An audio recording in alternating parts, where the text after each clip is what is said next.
अस्सलाम वालेकुम नाज़रीन, मैं हूं तहरीम फ़ातिमा और आप देख रहे हैं मेरा यूट्यूब चैनल। उम्मीद करती हूँ आप सब लोग भी खैरियत से होंगे। नाज़रीन, रात गए जजेस का एक और नया अलामिया सामने आया है, और वो भी ऐसे वक्त पर जब चीफ जस्टिस काजी फ़ाइज़ ईसा और वज़ीर आज़म शहबाज शरीफ साहब की मुलाकात के बाद ये कहा जा रहा है कि काजी फ़ाइज़ ईसा ने ख़त लिखने वाले 6 जजेस को दबोच दिया है। और उस वक़्त पाकिस्तान की आला तरीन जो अदालत है, उसके तमाम तर जजेस का एक और अलामिया और एक और ख़त सामने आ गया है। ये जो सारी की सारी सूरत-ए-हाल है, ये पहले से बहुत ज़्यादा मुख्तलिफ हो चुकी है। और वहीं दूसरी जानिब काज़ी फ़ाइज़ ईसा का इस वक़्त जो इम्तिहान है, वो बहुत ज़्यादा सख्त और टफ़ होता हुआ नज़र आ रहा है। और उन्होंने वज़ीर आज़म शहबाज शरीफ साहब से भी मुलाकात की है। बहुत सारे सवालात हैं, लेकिन उन सवालात के जवाबात जो हैं वो अभी तक नहीं मिल रहे। इन सब चीज़ों पर एक-एक करके बात करेंगे। अगर अभी तक आपने हमारी वीडियो को लाइक नहीं किया तो वीडियो को लाइक भी कर लें और हमारे यूट्यूब चैनल को सब्सक्राइब भी कर लें। अच्छा जी, चंद रोज़ पहले इस्लामाबाद हाई कोर्ट के जो जजेस हैं, उन्होंने आप कह लें कि एक बंदे पर जितना ज़्यादा उन पर प्रेशराइज़ उनको किया जाए, एट द एंड एक टाइम ऐसा आता है कि जुल्म की भी इंतहा हो जाती है कि वो बर्दाश्त कर करके बंदे की सब्र ख़त्म हो जाता है। वही इस्लामाबाद हाई कोर्ट के जजेस के साथ हुआ कि वो अब तक वो अदलिया में जो इंटरफेयर किया जा रहा था हमारी पाकिस्तान की अदलिया में, तो जजेस ने अब तक बर्दाश्त किया, लेकिन अब आप कह लें कि उनका हौसला जवाब दे गया था। तो इस्लामाबाद हाई कोर्ट के जो 6 जजेस ने ख़त लिखा कि अदलिया में ये जो मुदाखलत की जा रही है, अंदरूनी ताकतों की मुदाखलत की जा रही है, इंटेलिजेंस एजेंसियों की मुदाखलत की जा रही है, तो ये काबिल मंजूर नहीं है। अदलिया को एक स्पेस देनी चाहिए। अब तक तो हमारी अदलिया में जो इंटरफेयर किया जा रहा था, चाहे वो अंदरूनी ताकतें हैं या जितनी भी इंटेलिजेंस हैं, उनकी जानिब से तो वो बर्दाश्त कर लिया गया था। फाइनली अब 6 जजेस ने हाथ खड़े किए, उसके बाद इस्लामाबाद हाई कोर्ट के चीफ जस्टिस तनहा रह गए हैं। चीफ जस्टिस काजी फ़ाइज़ ईसा हैं, उन्होंने 6 जजेस के खत पर फुल कोर्ट अलामिया में कहा है कि अदलिया में किसी किस्म की मुदाखलत बर्दाश्त नहीं होगी। चीफ जस्टिस काजी फ़ाइज़ ईसा ने हाई कोर्ट के जजेस को अपने घर बुलवाया। 2.5 घंटे की मुलाकात में जजेस को इनफरादी तौर पर सुना गया। सुप्रीम कोर्ट ऑफ पाकिस्तान की जानिब से जारी होने वाले एलामिया में बताया गया है कि चीफ जस्टिस काजी फ़ाइज़ ईसा ने खत लिखने वाले जजेस से मुलाकात की और उनकी जो तहफ़्फ़ुज़ात हैं वो भी सुनी है। हाई कोर्ट के 6 जजेस ने खत 25 अप्रैल 2024 को चीफ जस्टिस ऑफ पाकिस्तान काजी फ़ाइज़ ईसा को जमा करवाया और चीफ जस्टिस काजी फ़ाइज़ ईसा को मसूल हुआ। जिसके बाद चीफ जस्टिस काजी फ़ाइज़ ईसा ने तमाम खत लिखने वाले जजेस की मीटिंग बुलाकर उनसे फ़र्दन फ़र्दन मुलाकात की और तहफ़्फ़ुज़ात को सुना। खत में लगाए गए इल्ज़ामात की शिद्दत को मद्देनज़र रखते हुए 26 मार्च को चीफ जस्टिस काजी फ़ाइज़ ईसा की रिहाइश पर जो इफ्तार के बाद इजलास बुलाया गया, जिसमें इस्लामाबाद हाई कोर्ट के जजेस शरीक हुए। ये मीटिंग 2.5 घंटे तक जारी रही। इसके बाद चीफ जस्टिस काजी फ़ाइज़ ईसा ने अटार्नी जनरल, वज़ीर कानून और इंसाफ, सीनियर जज और सुप्रीम कोर्ट बार एसोसिएशन के वफ़द से भी मुलाकात की। ये सारा सीन चल रहा है, मतलब कि 6 लोग गलत हैं।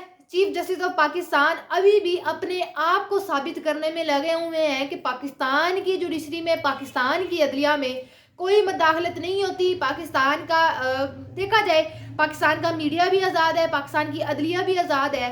तो कोई खुदा का खौफ करें कि आप ये साबित करना चाह रहे हैं कि इस्लामाबाद हाई कोर्ट के 75% से ज़्यादा जो लोग हैं, 75% जजेस ने तो ये कह दिया कि अदलिया में मुदाखलत, और आप अकेले एक साइड पर खड़े हैं और आप ये कह रहे हैं कि पाकिस्तान की जुडिशरी आज़ाद है। तो मतलब कि वो 75% लोग वो गलत बोल रहे हैं, जो उनको लगा है या उनको प्रेशराइज किया जाता है केस की समाअत के दौरान या कोई फैसला सुनाने के दौरान। अच्छा जी, जो चीफ जस्टिस काजी फ़ाइज़ ईसा ने वज़ीर आज़म शहबाज शरीफ साहब से मुलाकात की है, पाकिस्तान तहरीक इंसाफ ने जजेस के खत की तहकीकात के लिए हुकूमत की इंक्वायरी कमीशन के क़याम को मुस्तरद कर दिया है। पाकिस्तान तहरीक इंसाफ कोर कमेटी ने मामले को अदालत उज़्मा के लार्जर बेंच के सामने रखने का मुतालबा किया है। अलामिया में पाकिस्तान तहरीक इंसाफ के मुताबिक पाकिस्तान तहरीक इंसाफ की कोर कमेटी का हंगामी इजलास हुआ। अच्छा, यहाँ पर एक बात, जो भी मामला हुए हैं, अगर पाकिस्तान की अदलिया को लेकर, पाकिस्तान की मीडिया को लेकर, पाकिस्तान में दहशतगर्दी के हवाले से लेकर, पाकिस्तान तहरीक इंसाफ ने सबसे पहले उसके खिलाफ कोर कमेटी बनाने के बाद की कि इसके खिलाफ तहकीकात हों, ये सारी। अब आप बाकी जितनी भी सियासी जमातें हैं, आप उनको देख लें, चाहे उनका इस वक्त वो हुकूमत में, इक़्तिदार में है, उनको ये चीज़ एक दफ़ा देखनी चाहिए ना। इस हवाले से पाकिस्तान पीपल्स पार्टी का कोई रद्द-ए-अमल सामने आया, चीफ जस्टिस ने वज़ीर-ए-आज़म शहबाज शरीफ साहब से मुलाकात की, तो एटलीस्ट इसकी मुकम्मल तहकीकात करवाई जाए। जो 6 जजेस ने इतना बड़ा, आप इल्ज़ाम ही फ़िलहाल कह लें कि अगर इल्ज़ाम लगाए हैं तो किस बेस पर लगाए हैं। अगर उन 6 जजेस को प्रेशराइज़ किया जा रहा है तो उसके पीछे की सारी तहकीकात की जाए कि किस-किस केस में उन सबको प्रेशराइज़ किया गया है। और जैसे कि अभी मैंने आपको बताया कि चीफ जस्टिस के घर बाकायदा मीटिंग हुई इस चीज़ की, तो अलग-अलग तमाम जजेस को इस चीज़ उनकी बात सुनी गई कि उन्होंने ये जो ख़त में इल्ज़ामात लगाए हैं वो क्या थे। तो ज़ाहिर-सी बात है हर जजेस ने अपना बयान दिया होगा कि किस में केस में उनको किस तरह प्रेशराइज़ किया गया, उनको क्यों लगा कि पाकिस्तान की अदलिया क्यों आज़ाद नहीं है। और बात यहाँ पर नहीं रुकती, बाकायदा ये इंटरनेशनल मीडिया पर ये चीज़ बताई जा रही है। डॉन न्यूज़ ने इसको रिपोर्ट किया है कि पाकिस्तान की जुडिशरी है वो इंडिपेंडेंट नहीं है, उसको प्रेशराइज़ किया जा रहा है। वज़ीर-ए-आज़म चीफ जस्टिस मुलाकात में आला सतह की इंक्वायरी कमीशन के क़याम का फैसला किया गया है। अब आप कह लें कि जैसे-जैसे दिन गुज़रेंगे ये आहिस्ता-आहिस्ता मामला ठंडा पड़ता जाएगा। पाकिस्तान में ऐसा कौन-सा वाक़या नहीं है कि अगर कोई वाक़या या कोई सानिया हो जाए, उसको डिले करते जाते हैं और जैसे-जैसे दिन गुज़रते हैं वो बात भूलना शुरू हो जाते हैं। ये वो हिसाब है कि अगर अब ये बारिश पड़ी है तो अब आप ये कह सकती हैं कि क्या ये बारिश सैलाब की सूरत इख्तियार करती है या नहीं करती, या इसको भी बंद बाँध के रोक दिया जाता है ताकि अवाम को किसी चीज़ का इल्म ना हो, अवाम तक ये मामलात ना पहुँचे। तो बस देखना यही है कि इस चीज़ की इंक्वायरी कब तक होती है, क्योंकि इन 6 जजेस के एक्शन लेने के बाद इस्लामाबाद हाई कोर्ट में भी बेचैनी फैल गई है, लाहौर हाई कोर्ट के जजेस में, पेशावर हाई कोर्ट में, सुप्रीम कोर्ट में, हर तरफ बेचैनी ही बेचैनी है।